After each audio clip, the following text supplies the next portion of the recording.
हरैया चौराहे पे नौसड़ में है उपस्थित। हमारे साथ एक व्यक्ति हैं जो कि ये पटाखा का कारोबार करते हैं और ये बताया जाता है ये कुछ समय पहले ज़मीन लिए थे गुलाब यादव जी से, और ज़मीन लेने के बाद कोई एक व्यक्ति है उसमें आपत्ति कर देता है कि ज़मीन खाली दाखिला नहीं हो पाती है। ये आला अधिकारियों के चक्कर लगाते लगाते थक चुके हैं और तमाम बीच में बता रहे हैं कि इनकी दुकान को भी लूटी गई थी। इनकी दुकान है पटाखे की, जो कि इनसे उसी दुकान से इनका जीवनयापन चलता है। पूरे मामले को जानते हैं। क्या नाम पता सर मेरा नाम बताइए क्या मामला है?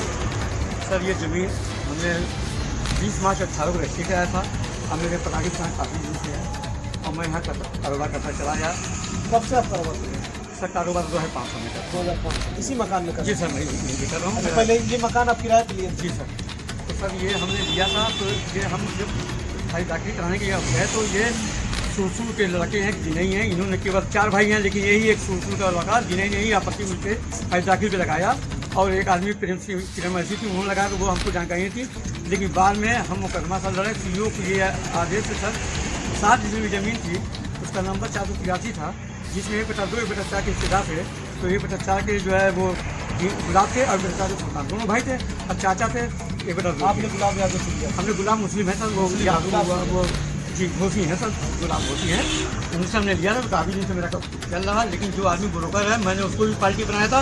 तो अच्छा, ये जमीन ब्रोकर के द्वारा लिया गया था कि डायरेक्ट आपने गुलाब? डायरेक्ट से मैं गुलाब लिया था। तो फिर ब्रोकर इसमें क्यों आपको? सर वो पैसे की डिमांड मुझसे किए थे कि यहाँ पे कोई भी जाता है तो वहाँ आपको पैसा देता है, तब यहाँ पे ऐसा लग रहा है कि रंगदारी होता है सर। वो पहले यही करते रहे वो सर।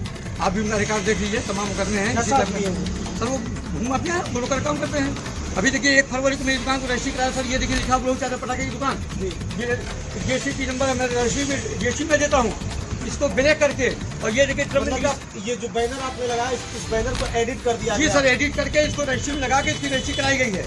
1 फरवरी कराया, जिनई द्वारा कराया गया। यही ब्रोकर जो मेरे पास 8 साल से लगा था, जब इसका कोई नाम निशान नहीं था, लेकिन 8 साल के बाद वही जिनई का फर्जी नाम चला के वो अपने नाम से रजिस्ट्री करा। आप बता रहे हैं कि भूमाफिया है, मुख्यमंत्री जी कहते हैं कि भूमाफिया देश छोड़ के भाग गया, जो बचे उसको मिट्टी में मिलाने का काम करते हैं। आप कह रहे हैं कि भूमाफिया हमारे नहीं सर, भूमाफिया महाराज जी जो कह रहे ठीक है, लेकिन भूमाफिया जो आजकल के दौर पे हैं ये दूसरे ढंग से चला रहे हैं। ये गरीब आदमी को परेशान कर रहे हैं, कचहरी में मुकदमा फर्जी करा दे रहे हैं। तो आदमी अब गरीब आदमी मुकदमे में पैसा कहाँ से लगाएगा? तो लास्ट में होता है कि समझौता करके उसको जमीन दे दिया जाता है।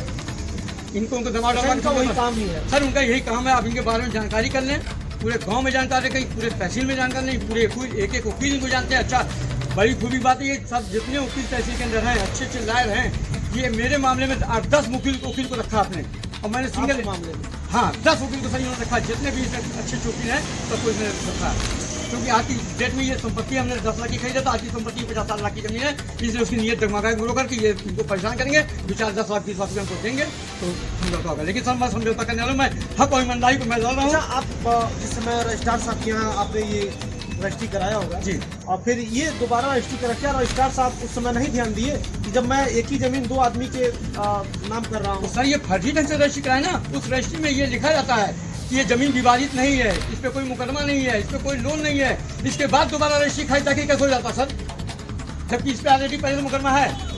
2018 में मुकदमा चल रहा तो खारिज दाखिल कैसे हो जाएगी किसी की? ऐसा लग रहा है कि अधिकारी और ब्रोकर की मिली भगत से हुआ। सर बिल्कुल, क्योंकि अधिकारी को जानकारी नहीं। अधिकारी बैठ के कोर्ट कचहरी में मुकदमा कागज से लड़ते हैं, मौके पे है कोई अधिकारी जांच नहीं करने आता कि हाँ ये जमीन किसकी है। अब बताइए मेरी पटाखे की जमीन है और मैं लाइसेंसी ऑर्डर मेरी जमीन बेच दी गई और मुझको पता चला 6 महीने बाद। कब आपको पता चला कि मेरी जमीन बेच दी गई है दूसरे के? 3 महीने बाद साहब गाँव में पता चला कि मेरी जमीन रजिस्ट्री हो गई। तो मैं गया कागज निकला तो वाकई मेरी नाम दूसरे ने ब्रोकर ने रजिस्ट्री करा लिया अपने से और उसका खाई दाखिल भी हो गया। तो मैं उसमें टाइमिंग डाल लिया तहसीलदार साहब हमारे कहाँ, तहसीलदार कहाँ।